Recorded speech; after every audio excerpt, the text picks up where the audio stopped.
All right, what's up? What's up, everybody? This is Tom Taylor with South China Morning Post, SCMP Martial Arts. Joined this afternoon by the new One Championship strawweight kickboxing world champion, Jonathan Di Bella. He's got the belt slung over his shoulder there. It's a beautiful sight. John, last time I spoke to you, I was introducing you as the newcomer, this new guy in One Championship. Now I get to introduce you as the champion. How do you feel, man? I feel good, man. It was a war, like I said it was gonna be, and I came out on top. Right, it was a war. It was a back and forth fight. It was going into that fifth round. It was kind of hard to tell how it was going to be scored. Before we get into the scoring, I mean, how did you feel in there? Just being in a fight like that. Where's the headspace at round to round? Yeah, it felt good. It felt normal because I played it over and over in my head like a million times.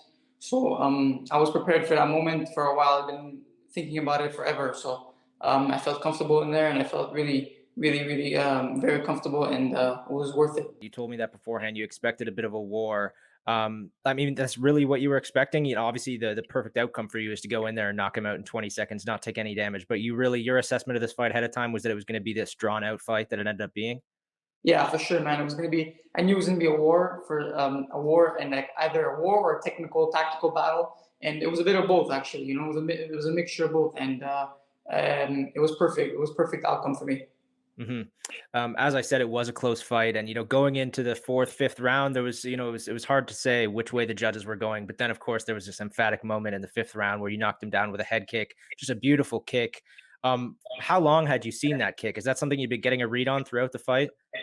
For sure. I don't know if you noticed in the first round, I was trying to go for the head kick, hmm and we've been practicing that. I found an opening that in his previous fights because he throws a hook and he misses a lot with a hook, and he leaves himself open. So I was practicing that with my dad. We were practicing that on when he leaves his hook open, practicing the left round kick to the head. And hmm finally we found it. I was trying to do it over and over in the fight. In every round, I was trying it, and it happened at the right time. hmm How important do you think that kick was ultimately to you getting the decision? Do you think that was kind of a deciding factor for the judges? For sure, because it was in his territory in Asia. They were going to for sure give him the fight. If it was if it was in any mutual territory, it would have been either way. It could have gone either way. But like in Asia, I had to do a statement that I knew in the fifth round I had to do something dramatic, and I did. hmm Now, last time I spoke to you, you kind of gave me a crash course on your history in combat sports, and now I know you've been doing this forever with your dad. He's been sort of your main influence over the years. So you finally win this major world title with your dad by your side. What was that moment like for you? Going backstage. What was that whole experience like? Yeah, man, it was a crazy experience. We couldn't believe it. Like with all the hard work we've been through, all the things we've been through during the camp and everything, we were just shocked, and it took us time to settle in, but now we're finally settled in. But that moment there after the fight was very special for both of hmm us. Did you guys do anything to celebrate, or was it sort of back to the hotel room to chill and decompress a little bit? We went back to the hotel, and we had like our flight back home was like 4 hours, 5 hours later, 6 hours later. So we had to go hotel, shower, and straight to the airport. Wow, man, that's you were in and out, eh? That's pretty Yeah, cool. in and out. Yeah, yeah. I was gonna ask if you got to watch any of the fights the next morning, but I guess that answers my question. No, I was trying to watch it on the plane because there was a bit of Wi-Fi, but I was watching a few fights. There was two of my two guys I was wanting to watch. It was Asa Tempao and Ursul was guys I really wanted to watch, and it was a good fight for both of them. Cool, cool. Well, before I knew that you flew home before those fights happened, I was going to ask you, not just the fighters on that card, but looking across the entire one championship roster, which guys do you like watching? Who are your favorite fighters? Man, there's a lot, man. Like I said, there was Ursul. I like watching Ursul. He's right now he's double champ, so he's cool. He's very good to watch. Man, there's so many names I could top of my head. I can't picture a few. I like everybody, man. All the striking division, Sidichai, Petrosian, everybody, Oskan, everybody's really good. hmm and speaking of, famous fighters that people tend to look up to, you got a cool shout out from George St. Pierre, our fellow Canadian, after that fight. What was that like for you? That must have been kind of cool. Yeah, man. Like George knows me from knows my dad, and he's been around us for a while now. Since a kid, he saw me grow up in the kickboxing industry since I was a little kid. So he was very happy to hear that, happy to see that I won a major title in kickboxing. He was very happy. So you've met George a couple of times over the years, I take it. Very, very much. Yeah, I know him. We know him very well. Hmm. Are you kind of do you feel like maybe you're in a position to sort of take up the mantle for Canadian combat sports now? Because since GSP, there hasn't really been that big Canadian combat sports star. Could you be that guy? For sure, I believe so. Because me and George are the only world champions, I believe, from born in Montreal. So I believe we're the two that only the two of us that were born in Montreal that were that is our world champion. So for sure, I believe so. Hmm. Now I know you're a studious guy when it comes to your fighting career. You're always watching everybody else, paying attention to the other fighters in your division, and so on. So, have you given any thought to who might be next for you? Who your first challenger might be? Yeah, for sure. It depends on one. Whoever one puts in front of me, I'll take. But a super fight with me and Demetrius Johnson in kickboxing because I heard he wants to do kickboxing in one championship. He's open to do kickboxing, and it would be an honor for me to fight him in a super fight, in especially like on Prime, Amazon Prime, in Madison Square Garden. Would be a dream of mine to fight Hmm. him, and it would be an honor to fight him in kickboxing. That would be amazing if they could line that up for the U.S. debut, maybe the first show in the U.S. in an arena like Madison Square Garden. Obviously, you have that connection to New York City as well. That sounds like a cool idea. How long have you been thinking about that? uh, right after, as soon as the fight finished, I was thinking about as soon as the first question started. I'm like, I always wanted to fight him in a combat sport. I know he's lethal in submission, so I prefer it to be in a striking match. But Hmm. obviously, he's a very good striker. He's like one of the best strikers in MMA. So it would be an honor. Hmm. One championship is obviously very different from other combat sports promotions, just because they do have kickboxing, Muay Thai, MMA, and so on. So, as a fighter in this promotion, what's it like for you to have all these options? Right, obviously you're a kickboxing guy, but if you wanted to, you could try a special rules fight. You could try Muay Thai. What's that like for you? For sure, it's cool. It's very cool for a martial artist because there's everything in everything you dream of in martial arts. It's like it's very cool. So like you have options. For sure, I'm still young, so I could do a switch anytime I want. Hmm. And speaking of future opponents, just kind of weighing the options for you. If one came to you and offered you a title defense against Zhang, who you just beat, just because it was a fairly close and very exciting fight, is that something you'd be up for? Of course, man, that would be another great fight.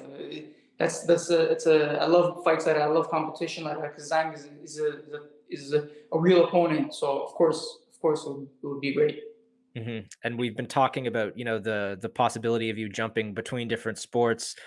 Joseph Lasiri, the Muay Thai champion in your division, would you be interested in either going over to Muay Thai to fight him or defending your kickboxing title against him at some point? Of course, I want to defend my kickboxing title as much as possible. So it would be good if we do it in kickboxing first, and yeah, of course, it'd be great.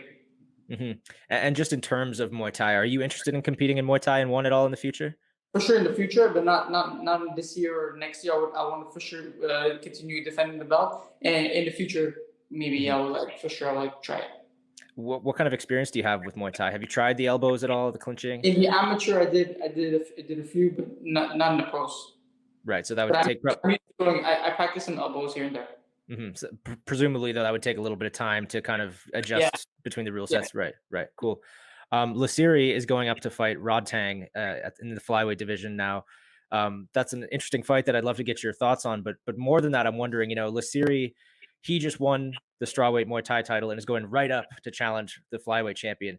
Does this kind of Crazy. give you hope that maybe you could soon be challenging Elias Anahachi for his title in kickboxing? Man, I walk around at 125.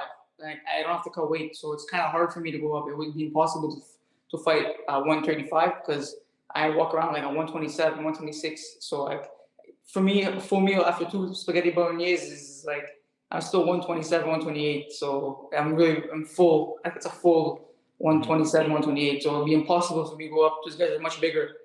As I said, I don't cut weight, so it's very hard for me to go up. I think it'd be impossible because these guys are cutting down from heavier weight. But if we could do catch weights, that would be great. At 130, I would still be underweight, but catch weights at 130 would be good. As a guy who doesn't cut a ton of weight naturally, one must feel like the perfect fit for you, right? With their weight cutting system.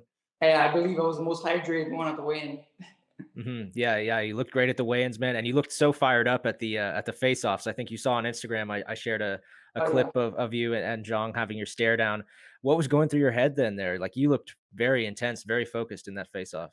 Yeah, man. The face off is one of the best parts because you see your opponent in the eyes, you look at the opponent in the eyes, and you feel the energy and the heat in the moment. So it's a good part.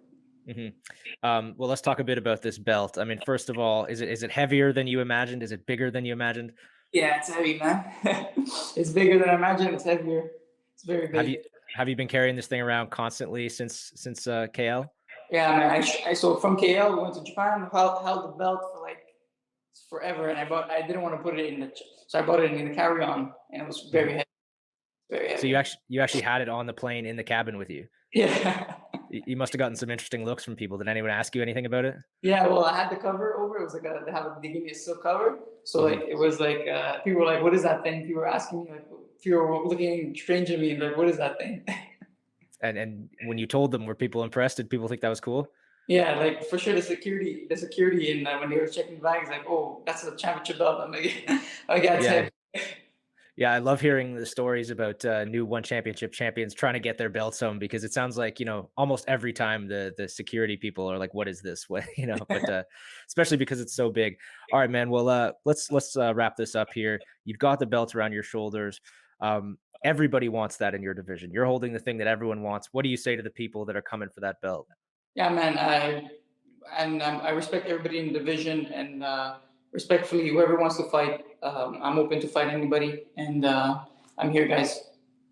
And then, a message for your fans, for your supporters. They've stuck with you through thick and thin, and now you've got the belt. What do you say to them now? Yeah, man. Thank you so much, everybody, for everything. You guys supported me well everywhere in Montreal, New York, and Italia. Everybody supported me 100%, and everybody who believes in me. You got a win, and well, thank you for everything. I felt your energy in there, and it was great.